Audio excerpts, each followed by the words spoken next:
اور کہتے ہیں جو بچہ ان جانوروں کے شکم میں ہے وہ صرف ہمارے مردوں کے لیے ہے اور ہماری بیویوں پر حرام ہے،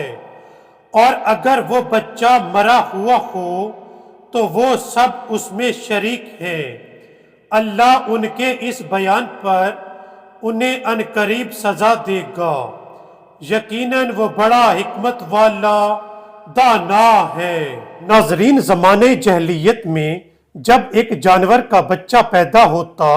تو اگر وہ زندہ ہوتا تو وہ لوگ کہتے تھے کہ اس کے گوشت کو صرف مرد کھائیں گے، اور اگر وہ مرا ہوا ہوتا